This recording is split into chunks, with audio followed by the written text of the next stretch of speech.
Place à l'instant culture de ce 20h.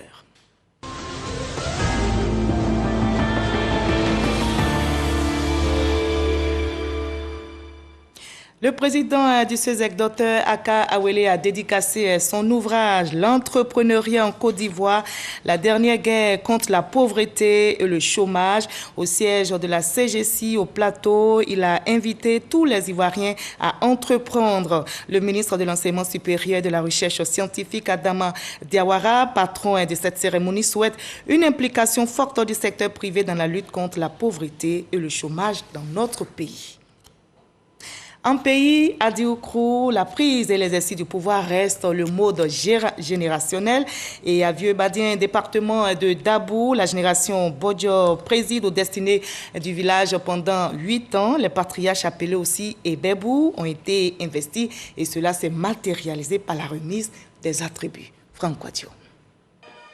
Vieux-Badien, département de Dabou, les Nigbessi au pouvoir, après 8 années de règne, cèdent leur siège à leurs cadets de la génération Bodjol, appelés aussi les Obodjrou. En pays Lodjoukrou, la gestion du pouvoir traditionnel se fait de manière cyclique et ces Ebebou, tous septuagénaires, auront la lourde tâche de conduire le village sur la voie du développement, de la cohésion et de la paix.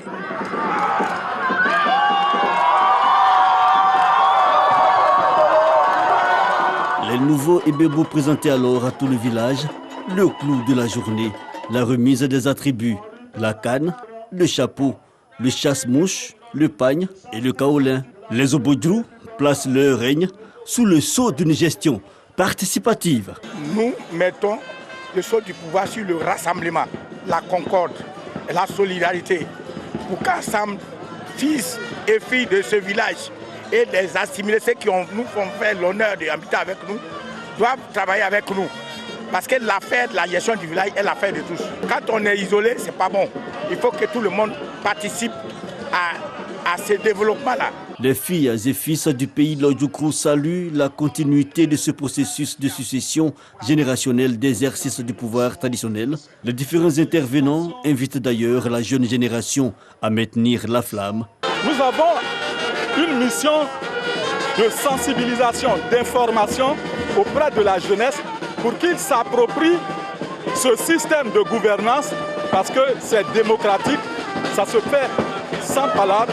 En pays à Djoukrou, on dénombre 7 générations composées chacune de 3 catégories. La prochaine fête de l'Ebeb à Vieux-Badien aura lieu en 2028.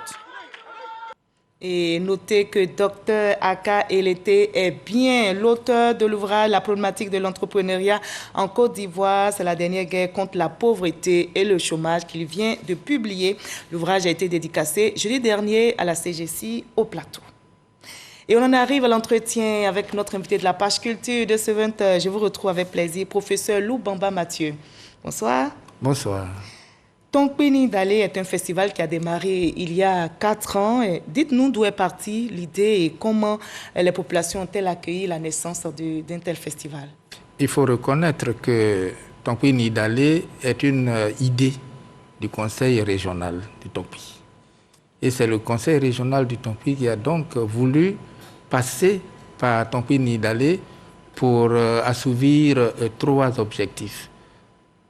Faire de la culture un fondement du développement, faire de la culture un moment de cohésion sociale et de paix, et surtout un moment de brassage des cultures. D'accord. Et les populations ont bien accueilli la naissance de ce festival? Et bien sûr qu'aujourd'hui, Tonkpini Dale est devenu un moment de rencontre.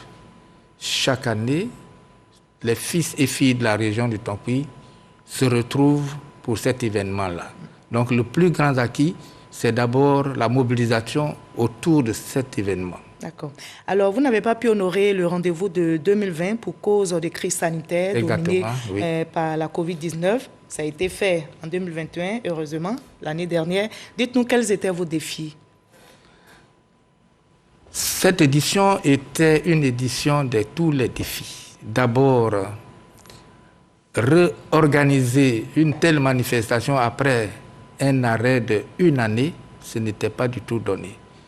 Et ensuite, faire en sorte que la mobilisation atteigne un niveau honorable, ce n'était pas non plus donné. Alors, ce qui a caractérisé cette édition, c'est que nous avons innové en faisant des lancements éclatés. Dans les régions? Non, pas dans les régions, puisque dans les départements. Dans les départements, nous n'avons qu'une seule région, dont la capitale est Mans. Et d'ordinaire, c'est à Mans que ça se déroule. Et nous avons innové. Vous avez organisé, c'est à Tonkpi, sinon on a le Guémont, on a le Cavalier aussi, qui font partie de l'Ouest. Mans est la capitale de Tonkpi. D'accord. Et Tonkpi comporte 5 départements. D'accord. Et nous avons éclaté les lancements à Biankouma, à Sipilo, à Zouaouin et à Danané. Ceci nous a permis de rapprocher Tonkpi Nidalé de sa base et des populations. Ça a permis au département de s'approprier l'événement. Et c'est l'un de nos grands acquis. Pour qu'aujourd'hui, à chaque événement, chaque département s'organise pour sélectionner les meilleures troupes et participer aux différents concours que comporte justement Tonkpi Nidalé.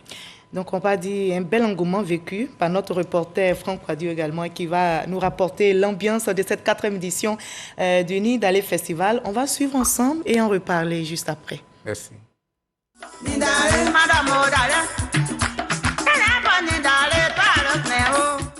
Le Festival des Arts et de la Culture, le Tonkpi Nidalé, est de retour après une pause en 2020. Covid-19 oblige.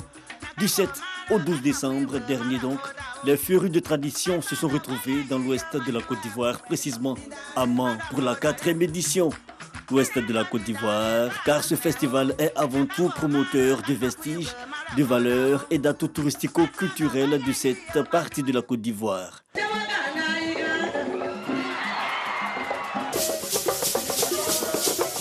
L'Ouest ivoirien est un réservoir civilisationnel et climatique de premier ordre et pour nombre de cadres de la région, il était important de mettre sous le feu des projecteurs ses potentialités. Un public cosmopolite réuni autour des thématiques de la culture et de l'hospitalité, la gastronomie, des danses et autres chants valorisant le patrimoine. En somme, un programme danse et en point d'orgue, le pays Agni et l'Afrique du Sud comme invités d'honneur et de plus, un contenu enrichi d'un forum économique. Voilà, le peuple Agni était l'invité spécial à cette édition 2021 du Nidalé qui avait pour thème central l'hospitalité, on l'a entendu. Alors, expliquez-nous les raisons du choix de l'invité et comment les Yakuba et les Toura ont-ils démontré leur hospitalité à leurs hôtes. Merci. L'un de nos objectifs en réalisant Tonkpi Nidalé, c'est de réussir le brassage des cultures. Notre pays est constitué d'une multitude de cultures qui constituent sa grande richesse. Mais comment faire de cette multitude de peuples une véritable source de richesse? Alors nous, au niveau du Tonkpi Nidalé, nous pensons qu'en invitant chaque année un peuple, cette année c'était bien les Agni, mais nous avions déjà à la première édition invité le peuple Acha, ensuite le peuple Baoulé et ensuite le peuple Atié. Et cette année, c'était le peuple Agni. Pourquoi pas les alliés?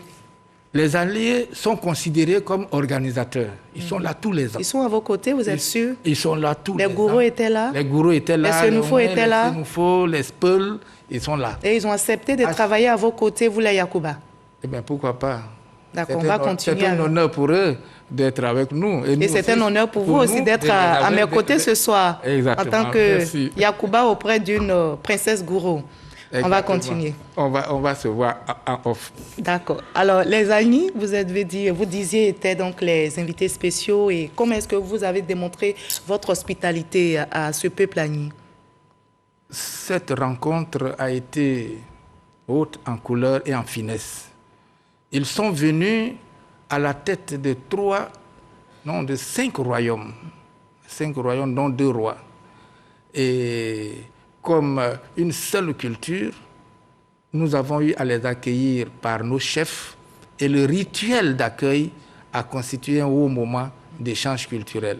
Ce qu'on peut tirer de ce moment-là, c'est que nous pouvons avoir des cultures différentes dans ce pays et ensuite, nous pouvons justement, parce que nous avons des cultures différentes, faire en sorte que nous puissions nous comprendre. Parce qu'on parle de diversité culturelle, et ça, vous l'avez démontré donc. Exactement, c'est la diversité. Faire de nos cultures est source de richesse. Et nous l'avons démontré. Et nous continuerons de démontrer. Chaque année, nous aurons un peuple. Un petit aspect pour nous donner une idée. On sait que les Agneaux ont une manière particulière de saluer. Et puis, les Yakuba, comment est-ce que cette cohésion, ce brassage-là, c'est vérifié sur place là-bas? Nos chefs étaient déjà en place quand nos étrangers, comme on dit, entre guillemets, sont arrivés. Ils ont été accueillis à travers une parade des chefs. Et lorsqu'on leur a donné à s'asseoir, nous leur avons offert une gourde de bandi. Une gourde. Chez nous, ce n'est pas la bouteille de gin, mais c'est une gourde de bandi. Pas n'importe quel bandi, c'est du nectar du palmier, cueilli directement en haut du palmier. Ce n'est pas des palmiers couchés, mais des palmiers debout. Et ce nectar-là constitue la boisson, je ne dirais pas des dieux, mais des personnes d'un certain âge, et ensuite des personnes invitées de haut niveau. Après les échanges haut en couleur, après les échanges par traducteurs interposés, tous les deux camps se sont levés et se sont salués. Ça a été un grand moment de communion. De communion et de brassage. L'autre aspect qu'on peut aussi souligner, pour souligner toujours l'hospitalité, c'est que nous logeons la plupart de nos invités auprès des populations dans les villages, de sorte à s'imprégner des réalités qui se passent dans les villages. Et c'est ce que nous voulons faire. Après cette année, c'est d'autres peuples que nous inviterons. D'accord. Alors, au cours de ce festival, on voit que vous déroulez toute la richesse culturelle, gastronomique, touristique du peuple d'An. Alors, qu'est-ce que le visiteur, selon vous, devrait retenir après 4 à 5 jours de festivités? Déjà, on va prendre un seul point au niveau de la gastronomie. Au niveau de la gastronomie, le repas le plus prisé chez nous, c'est la sauce feuille avec du riz. L'huile rouge. Et je crois que nos étrangers qui sont venus s'en sont donnés à cœur joie parce que le village gastronomique en a offert. Mais ce que je voudrais ajouter aussi, c'est que ce fut un moment de réflexion.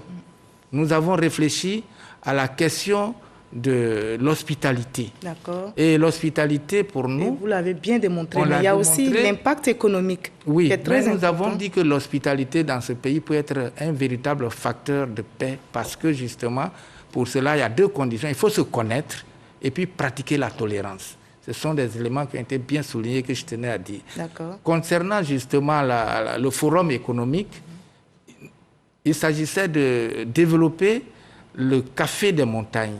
Le café des montagnes, et les responsables nous ont dit, et les spécialistes qui étaient venus nous ont dit, par exemple, et c'était très révélateur, qu'un kilo de café acheté à 700 francs hors champ peut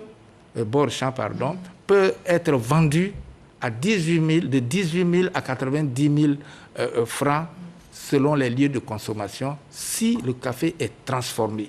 D'accord. Malheureusement, le temps nous persécute. Professeur Bambalou Mathieu, on remarque déjà que la cohésion se renforce à travers le festival Nid d'Alé. Et bien sûr, il y a l'impact économique parce que si on vend le café à cette somme-là, je pense qu'il y a une incidence financière. C'est un des acquis de ces réflexions qui sortent justement de Tonkpi Nid d'Alé. Merci, professeur Loubamba, d'avoir répondu à nos questions. Merci surtout de votre contribution à la culture ivoirienne. Je rappelle que vous êtes professeur de philosophie à la retraite aujourd'hui. Une retraite active puisque vous continuez d'assurer le commissariat de ce festival. Merci d'avoir été avec nous. C'est moi qui vous remercie.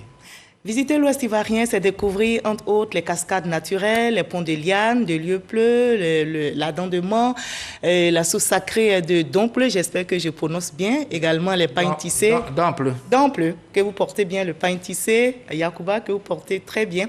Alors, à travers Nid d'Alé, Festival de la culture d'An est promu, le tourisme revit, vive donc la 5e édition et vive la culture ivoirienne. Vous l'avez compris, ce journal est terminé.